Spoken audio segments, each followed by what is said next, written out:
Pag-ibig sa sanlibutan ng Diyos ay gayon na lamang. Kanyang anak ibinigay upang mabuhay kailanman ang nananalig na tunay.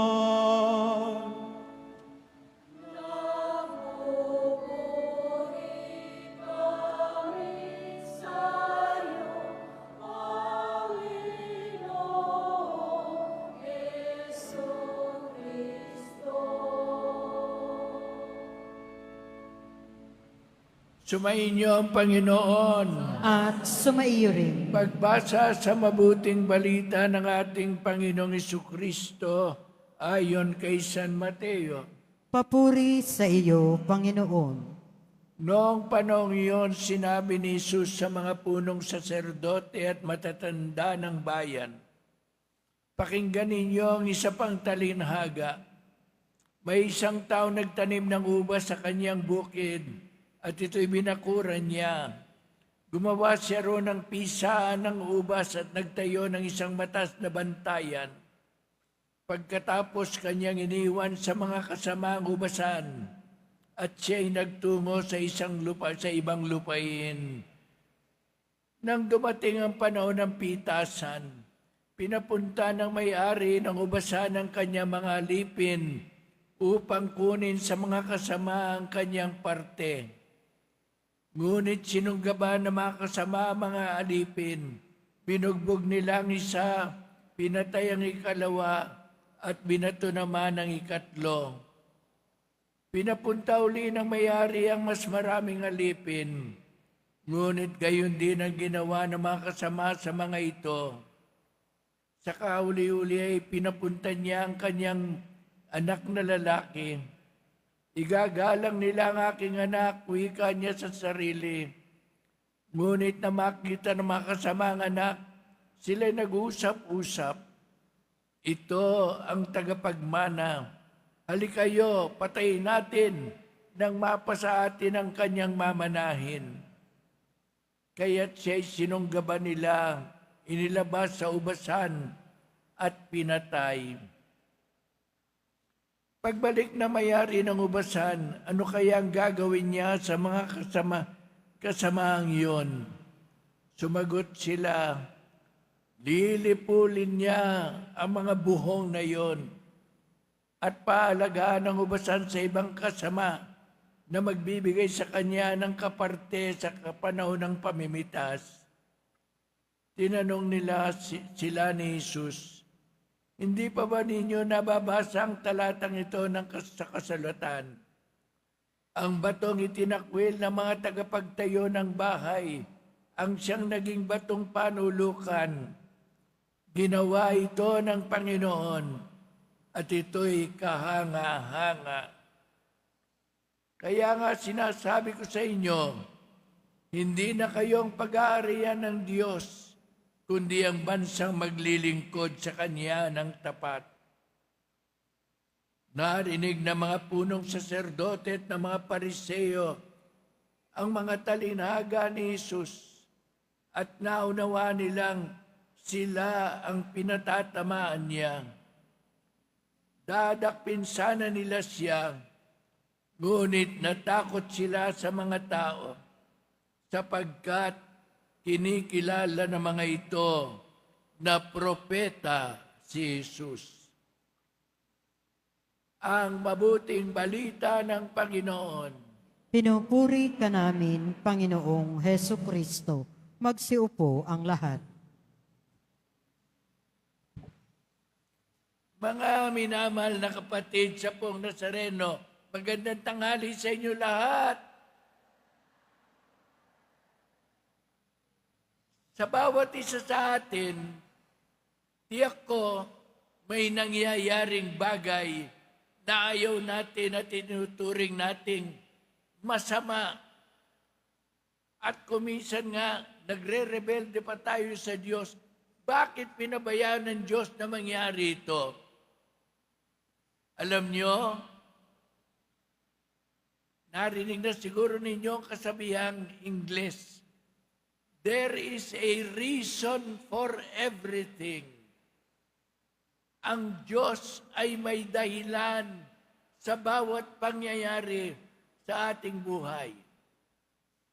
Pakinggan na lang ninyo ito, hindi pa natatagalan, may isang eroplano sa India na bumagsak, namatay halos lahat ng mga pasahero, maliban sa isa o dalawa.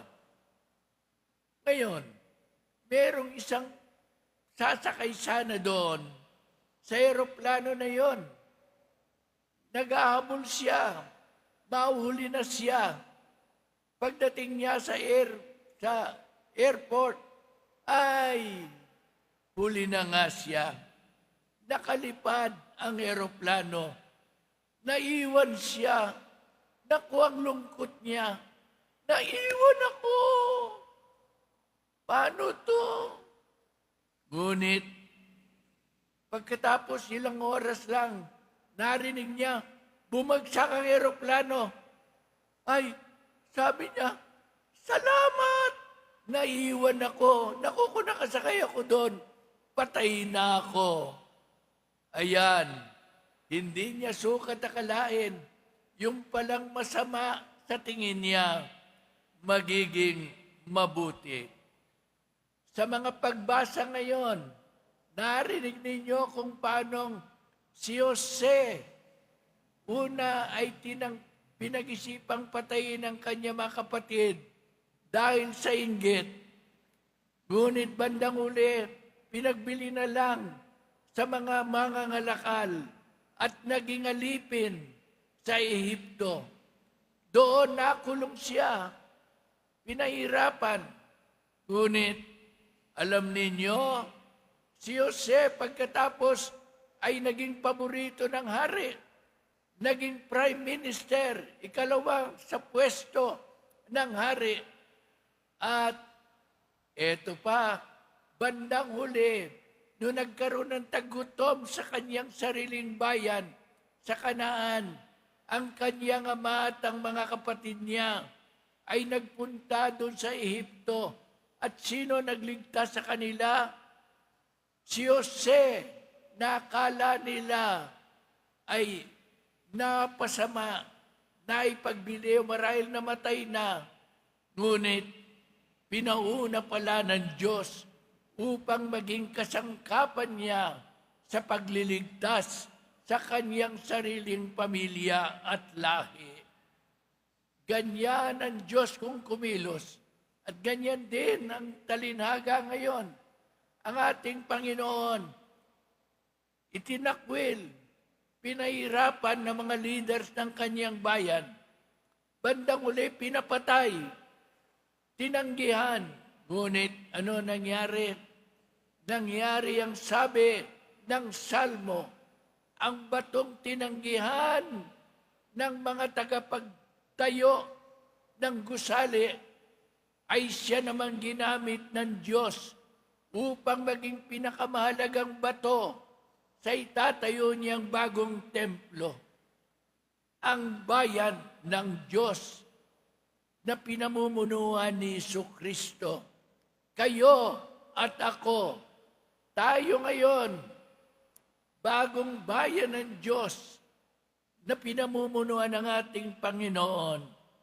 Kita niyo, dumami lalo ang mananampalataya kay Kristo nung siya ipapatay, ngunit muli namang nabuhay. Ganyan ang Diyos. Sabi nga ng mga Portuges, mga taga-Portugal, God writes straight with crooked lines.